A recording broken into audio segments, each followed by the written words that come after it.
Okay, this is Ron Kirshner, physician toxicologist at the Nebraska Poison Center. I'm going to talk about some psychotropic meds. So our goals are going to be to understand the relative risks of toxicity from the different psychotropic drug classes. We'll talk about the role of the cardiogram in screening for major toxicity, and try to recognize the clinical findings in acute and chronic lithium overdose. So in the case, a 46-year-old woman became combative after outpatient surgical procedure. Her only home medicine was sertraline. In the ED, she was tachycardic, agitated, thrashing around, making unintelligible sounds, and not following commands.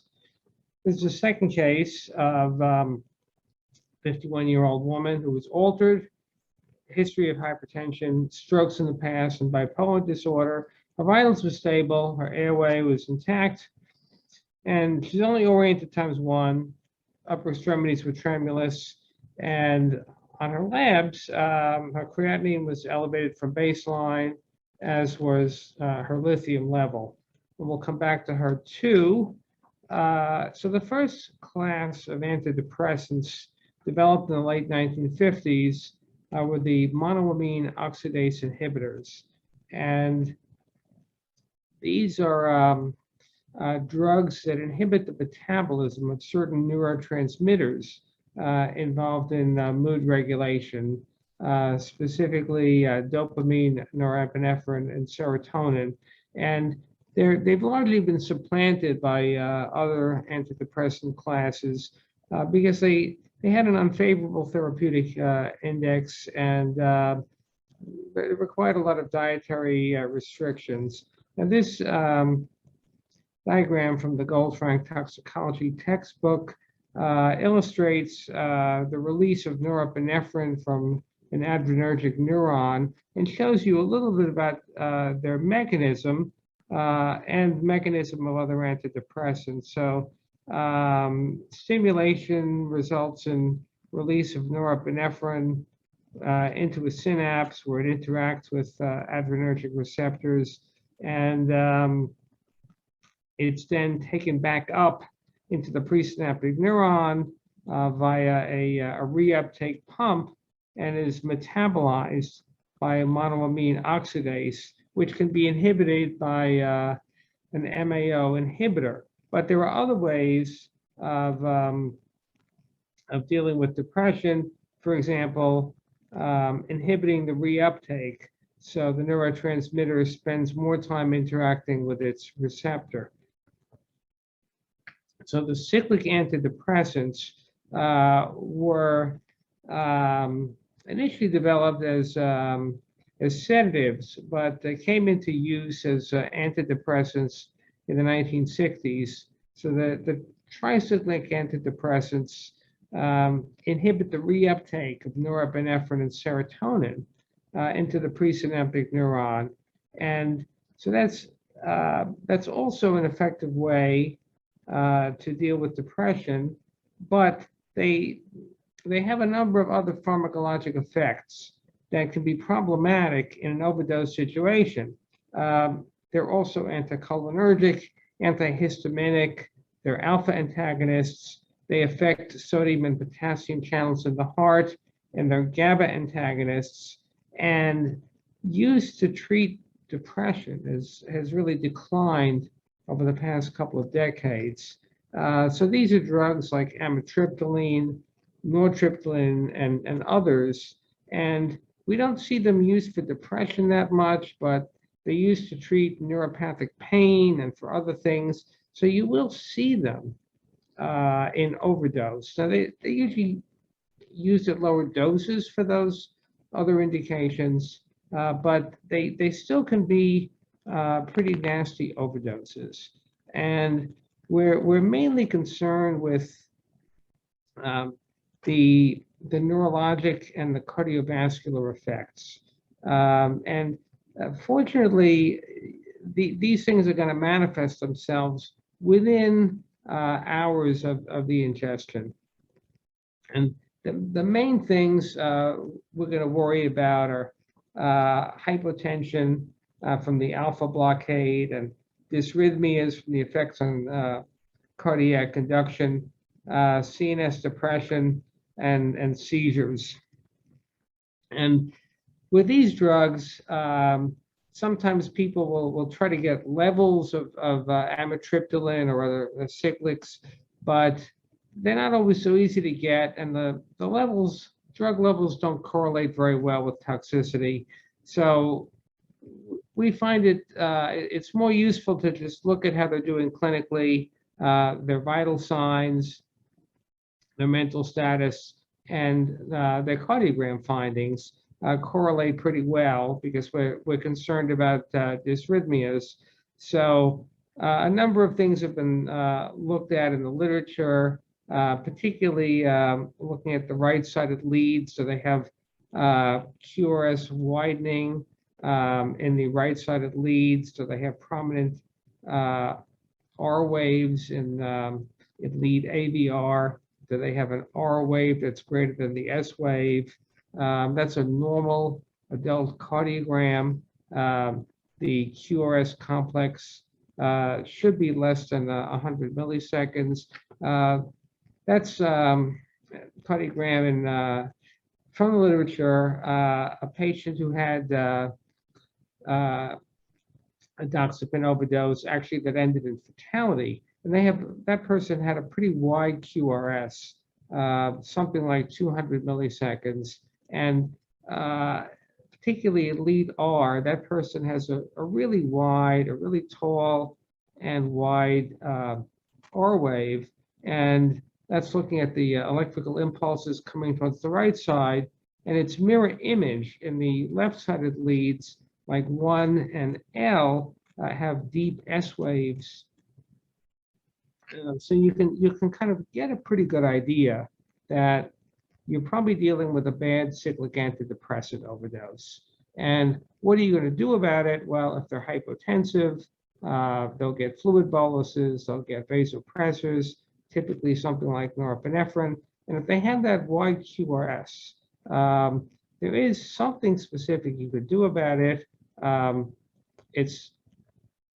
The mechanism is thought to be sodium channel blockade, and there is pretty good evidence that treating with sodium bicarb can have a positive effect.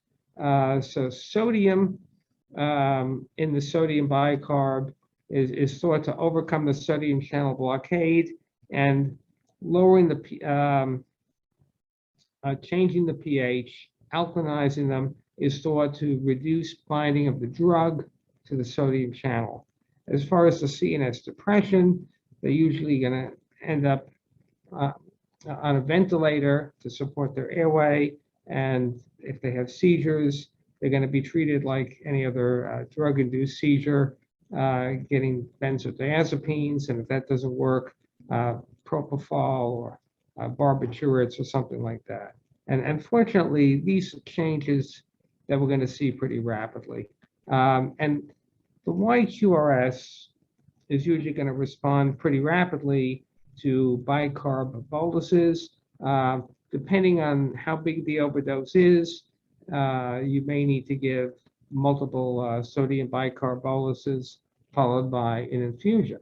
Now these drugs, the cyclic antidepressants, have largely fallen out of favor to treat depression. You'll see them for other things, but the SSRIs have really taken their place. So they are, they're similar in efficacy to treat depression, but they don't have as many unwanted pharmacologic effects. They have some. Some of them will affect potassium channels and are associated with QT prolongation, particularly citalopram. Some of them can be associated with seizures in overdose. Again, citalopram is a big offender, but you just don't have as much. You don't have all of the anticholinergic effects. You don't have as much hypotension. So they tend to be more benign in overdose. You tend to see some CNS depression and some tachycardia, but generally they do well. You may have heard of something called serotonin syndrome, which is a constellation of other clinical features.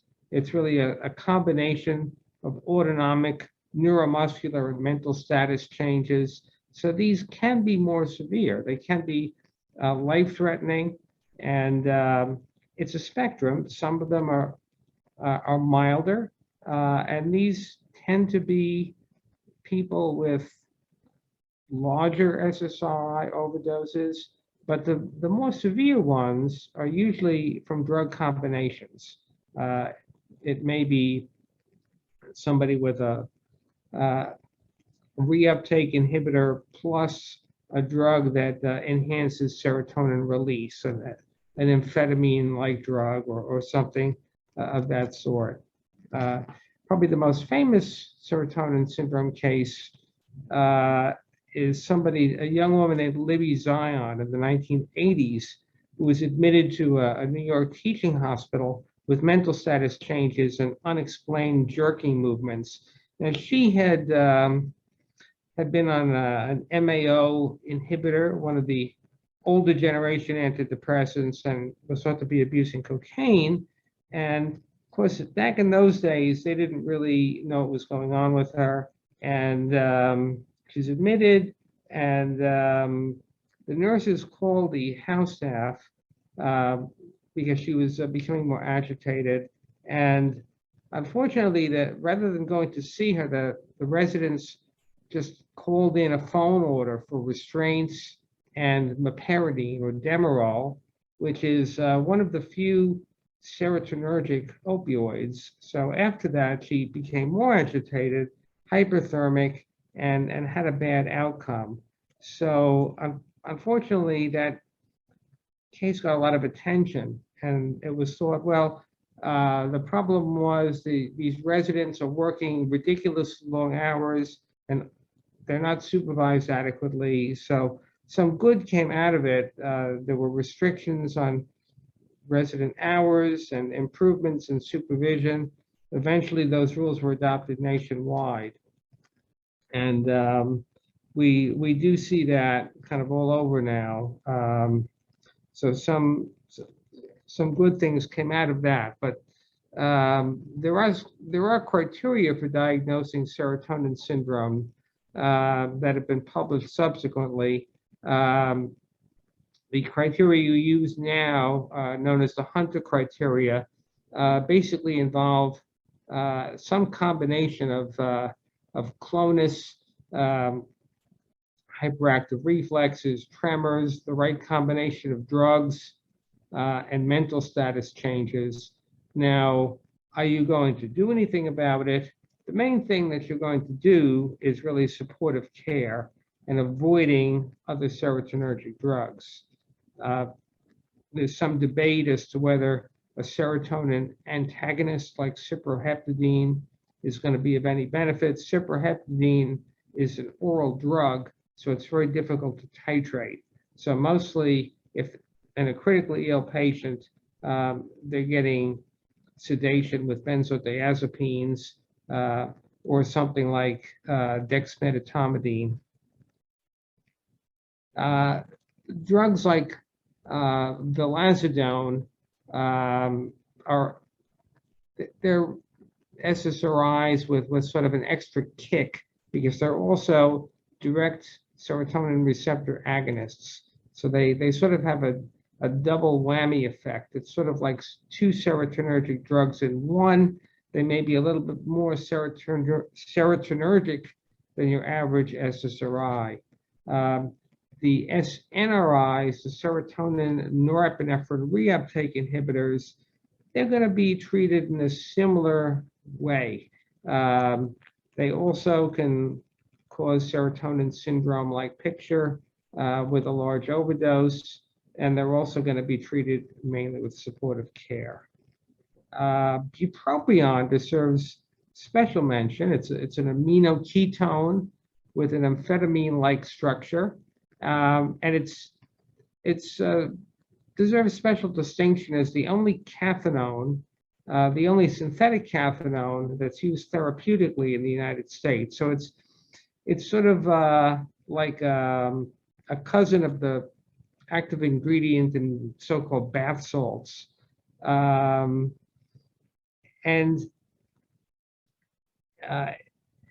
it's a throwback in a way, because patients who overdose on bupropion, they tend to have higher rates of complication and higher fatalities compared to SSRI overdose patients.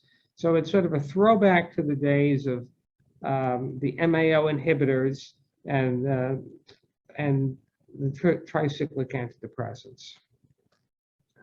Of course, there is a certain abuse potential because of this amphetamine-like structure. People want to abuse it. They generally don't take it orally. They want to get it into the CNS quickly. They will crush up the pills and either inject or insufflate, snort the material. Now, most of these ingestions involve an extended release formulation. And because it's the drug most frequently associated with seizures after an overdose, these folks generally need observation for about 24 hours for possible delayed seizures. But the main treatment is supportive care. And if they do have seizures, the first line is generally a benzodiazepine. I should mention that occasionally they can have QRS widening with a large overdose, and the mechanism is a little bit different than the cyclic antidepressants, and they generally don't respond to bicarb if they have QRS widening. Fortunately, most of them don't have that. Lithium is kind of a special case. It's a different kind of mechanism used to treat bipolar disorder. Mechanism of action is not fully understood, but it's a drug with somewhat unfavorable therapeutic index. So they need close monitoring by their providers. So it's a drug that is really just a simple ion. It doesn't undergo a lot of metabolism. It's cleared by the kidneys. It's slowly absorbed and slow to distribute into the target organ, the CNS. It's also slow to distribute out of the CNS. And there's really a couple of different situations. You can think of lithium poisoning as coming in three flavors: acute, chronic, and acute on chronic. So the acute lithium poisoning patient is really overdosing on somebody else's lithium. And they're sort of the easiest to deal with. The chronic patient is taking therapeutic dosing. And why is the chronic patient toxic? Because the lithium is coming in, but it's not being cleared. The kidneys are not clearing it because the patient has had some decline in kidney function, or there's been dehydration because of GI problems or something like that. And I have a periodic table here so you can see that lithium is right above sodium. And if that patient is dehydrated, the kidneys are trying to conserve as much sodium as possible. And the kidneys can't really distinguish between lithium and sodium.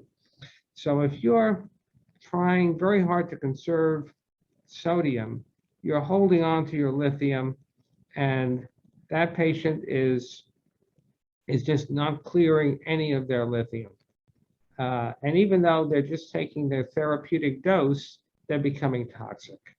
And the problem with the chronic patient is by the time somebody notices that something is not right, they've been running high levels for a while.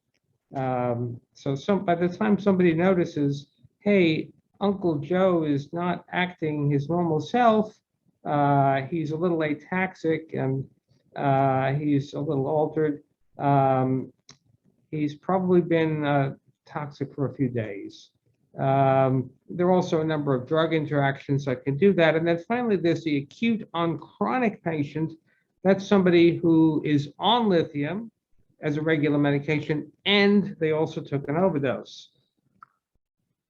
So in the acute patient, what kind of effects are you going to see? They're mainly going to have GI upset. They're not going to have a lot of neurologic effects because it takes too long for the lithium to get into the CNS. So the chronic patients, they're going to have mainly neurologic effects. That's how they come to attention. That's how somebody realizes, oh, something is going on. That's how the family realizes they've got to bring them in. There are other systems that can be affected. Cardiac conduction can be affected. The kidneys can be affected with concentrating ability. You can lose free water because you can't concentrate your urine, and patients can get dehydrated if they're not alert enough to realize that they have to keep drinking water. And lithium levels don't necessarily correlate very well with clinical effects. What do we do for these patients? Well, if it's an acute overdose, and we think, it just occurred recently, can we do GI decontamination? Well, we're not going to give them charcoal. Lithium is a metal salt. It's not going to stick to charcoal, but we can do some sort of decontamination. We can try to flush out the lithium salt with whole bowel irrigation, but whole bowel irrigation is messy, it's invasive, and we would only want to do that if we thought it was fairly recent. If we thought this was an acute or acute on chronic ingestion within several hours.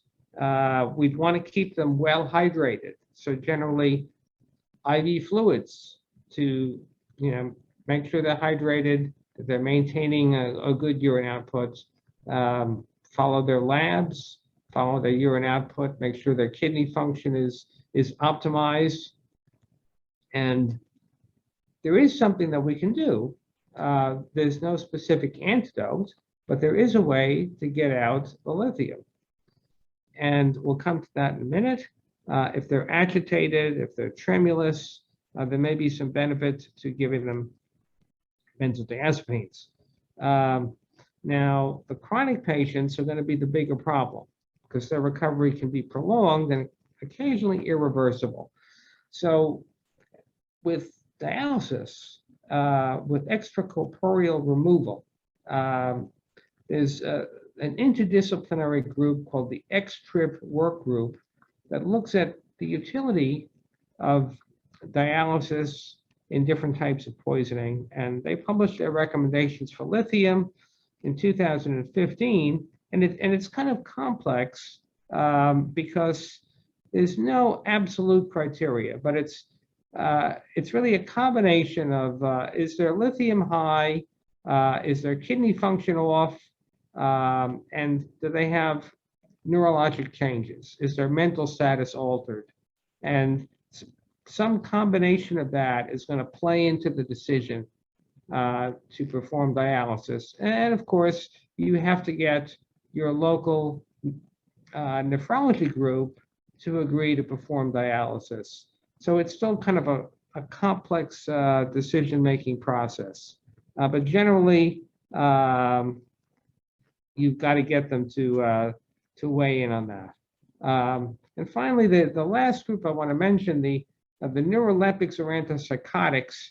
So around the same time, 1950s, that the antidepressants were being developed. The first antipsychotic was developed, chlorpromazine. They're also known as neuroleptics. So you could finally do something for schizophrenics besides just locking them up.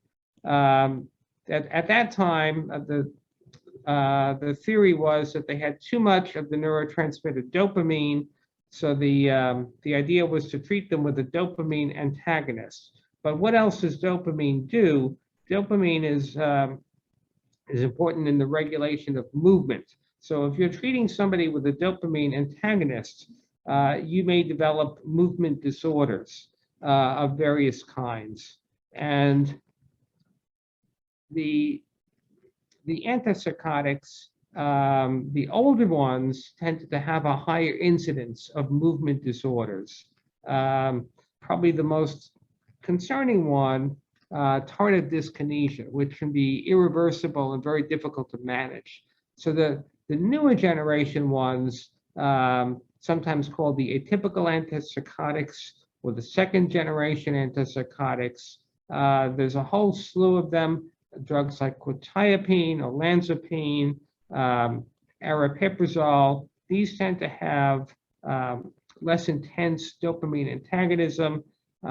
They're less associated with these movement disorders, and so they're more commonly used. The thing is, they're not just for schizophrenics or the really psychotic people, and they're much more widely used. So you're much more likely to see these antipsychotics on, just everyday people with milder psychiatric illness. They're not just for the really crazy people anymore. So you're going to see them, and they are associated. Many of them are also alpha blockers and can cause some degree of hypotension. Some of them are antimuscarinic, anticholinergic. Many of them are associated with QT prolongation. So there's a lot of them around.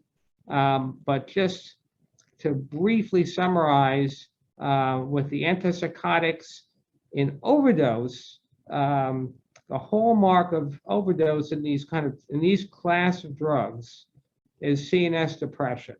And you'll have varying degrees of hypotension, and some of them are QT prolongers, but the mainstay of treatment is supportive care. And I want to distinguish that from something called neuroleptic malignant syndrome, which is not something you see with an acute overdose in somebody trying to harm themselves. That is something that was seen in someone who started a new drug and a few days to a week later would have mental status changes and generalized rigidity. And that was more of an issue with the older generation antipsychotics. It's kind of rare with the newer generation antipsychotics. So you'll probably hardly ever see it. You will see, though, the acute overdose. And they're going to be basically CNS depression, treating with supportive care. NMS, you may occasionally see it. You're still going to treat it with supportive care. Coming back to our patients, the first case, a woman with the mental status changes, agitation after the surgical procedure. Well, she was on sertraline. During surgery, she got sedated with fentanyl, and she had a drug interaction. Basically, she had serotonin syndrome. She had hyperreflexia, clonus, agitation. She got a lot of benzos and then got intubated, sedated with propofol. The next day, she was basically better. And this was a typical serotonin syndrome due to drug interaction. Second case, the woman with lithium of 2.7. So she got dialysis in the ICU. Her lithium came down to about 1, but she was still confused. She was still altered. It took about 13 days, and she gradually improved. Her kidney function improved gradually. Psych spoke to her. It turned out that she was mixed up about her dosing. She was taking lithium 3 tablets 3 times a day instead of 1 tablet 3 times a day, and she gradually became lithium toxic. She came back to her baseline. She was eventually discharged back home, but not on lithium anymore. Chronic lithium toxicity. It took her a while. It took a while for that lithium to come out of her brain, even though the blood level had come down. So some of the key points in cyclic antidepressant toxicity, the QRS widening can be treated with sodium bicarb. Otherwise, it's basically a lot of supportive care. The sodium bicarb thought to reduce the incidence of dysrhythmias. Serotonin toxicity, serotonin syndrome, usually the serious cases usually involve drug interactions, mainly supportive care. Antipsychotic overdose, again, mainly supportive care. Distinguish it from NMS, which is rare these days with the newer generation antipsychotics. Lithium toxicity, the serious cases are the chronic ones, and often have prolonged recovery time. Bupropion, #1 cause of drug-induced seizure, and a higher incidence of complications compared with SSRIs. And I just want to bring your attention to our website. If you go there, you can find a link to put in some feedback. And if you do, we would really appreciate your input. And I want to thank you for listening. You can send any questions you may have to me by email at the address below. Thank you for listening and have a great day.